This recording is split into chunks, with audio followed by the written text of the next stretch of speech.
Alors, imaginons un instant un monde où la technologie et l'esprit, ne feraient qu'un, où chaque simple morceau de tissu contiendrait l'essence même de la parole divine. C'est cette histoire, l'histoire fascinante des Dogons, qu'on va décortiquer ensemble. Allez, on plonge dedans. Et tout part de cette phrase, un peu énigmatique, il faut bien le dire, l'étoffe, c'est la parole. Mais comment est-ce qu'un objet, une chose matérielle, peut être la même chose que le verbe ? C'est ça le mystère qu'on va tenter de résoudre en suivant un récit cosmogonique, mais d'une richesse absolument incroyable. Bon, pour commencer, il faut savoir que notre histoire, elle débute dans un monde qui n'est pas encore fini. Il est bien habité, oui, mais il n'est pas encore achevé. C'est une sorte de grand brouillon cosmique, si on veut. On y trouve une humanité qui existe, certes, mais dans un état assez précaire, comme en attente de sa forme définitive. Alors, à la base de tout ça, de la société Dogon, on trouve 8 ancêtres primordiaux. Et ce qui est fascinant avec eux, c'est leur nature même. Figurez-vous qu'ils sont nés doubles, c'est-à-dire qu'ils possédaient les deux sexes, et donc ils pouvaient s'enfanter eux-mêmes. C'est de là que viennent les 8 grandes familles Dogon. Mais voilà, même avec ces fondations, le monde restait imparfait. La naissance d'un seul enfant, par exemple, était vue comme une véritable calamité et un déséquilibre. Pour corriger ça, des esprits célestes, les nomos, intervenaient pour accorder une âme double au nouveau-né. Mais même avec ça, le destin de l'humanité restait flou, obscur.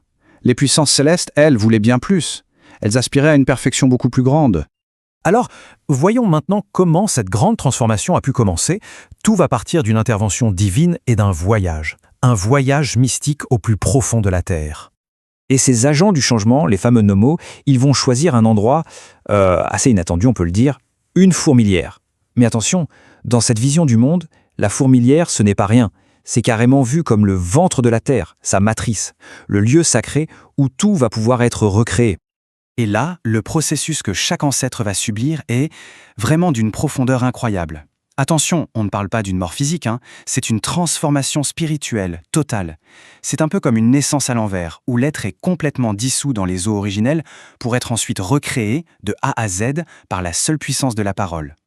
Et ça, c'est vraiment le point clé de toute l'histoire. Cette transformation, elle ne se fait pas en silence. Pas du tout. Elle est entièrement animée par la parole sacrée des nomos. C'est le verbe, la parole, qui agit comme une véritable force créatrice. On l'a décrit comme s'enroulant en spirale pour donner et insuffler ce mouvement de régénération.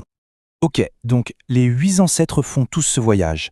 Mais c'est autour du 7e que tout va basculer.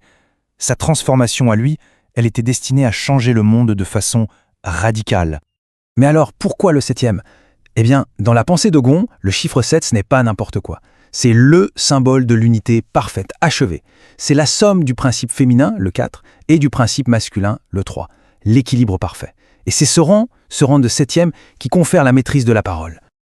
Et c'est là que le changement majeur arrive. Le 7e ancêtre, il n'est pas seulement régénéré comme les autres, non. Il reçoit une révélation, une parole toute nouvelle, plus claire, plus complète et surtout universelle. Une parole dont le but est de sortir l'humanité tout entière de son état imparfait. On arrive maintenant au point culminant du récit, le moment précis où cette parole qui était abstraite va devenir concrète, devenir matière. Et c'est là qu'on voit tout le génie poétique et créateur de la pensée Dogon s'exprimer. L'image est d'une puissance incroyable. L'ancêtre et la terre ne font plus qu'un. Ils fusionnent pour devenir l'outil même de la création. Son corps à lui devient un métier à tisser vivant. Et la fourmilière, l'ouverture par où tout sort, devient une bouche. Et la métaphore se poursuit, c'est ça qui est génial. Chaque partie de son corps prend un rôle technique. Ses dents, elles deviennent le peigne du métier, celui qui sépare les fils. Sa langue fourchue, celle qui porte la parole, elle devient la navette qui fait passer le fil d'un côté à l'autre. L'acte de parler et l'acte de tisser, ils sont littéralement en train de se passer en même temps. Et c'est cette phrase qui résume tout.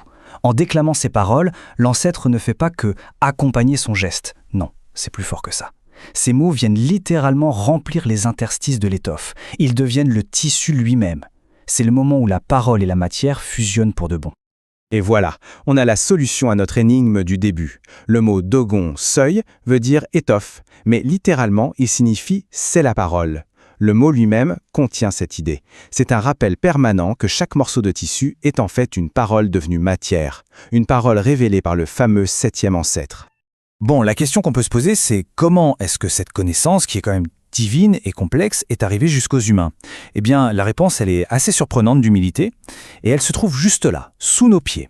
Ce qui est vraiment fascinant, c'est de voir comment tout ça a été appris par simple imitation du divin. En observant la fourmilière, les humains ont compris comment faire leur première maison. En voyant les dents du génie, ils ont eu l'idée de mettre des pieux de protection à l'entrée. Et bien sûr, en voyant cette parole devenir tissu, ils ont inventé le métier à tisser. Mais attention, l'ancêtre n'a pas enseigné ça directement aux hommes. Non, il y a eu un intermédiaire. Et ce professeur, c'était la fourmi. C'est elle qui a reçu l'enseignement divin en premier, et c'est elle qui l'a transmis. Elle a montré la technique, le geste du tissage, tout en répétant les paroles sacrées qu'elle avait entendues. L'art et la parole ont été transmis ensemble, comme un tout indissociable. Toute cette histoire, ça laisse avec une question assez vertigineuse finalement. Et si derrière chaque technologie humaine, chaque outil, chaque invention, il y avait le souvenir d'une parole perdue, une signification spirituelle qu'avec le temps on aurait peut-être oubliée? Si cette histoire fascinante sur les liens entre parole et matière a fait écho, alors il ne reste plus qu'à aider cette parole à voyager encore plus loin. Un j'aime, un commentaire, un partage. C'est la meilleure façon de continuer à faire vivre cette connaissance.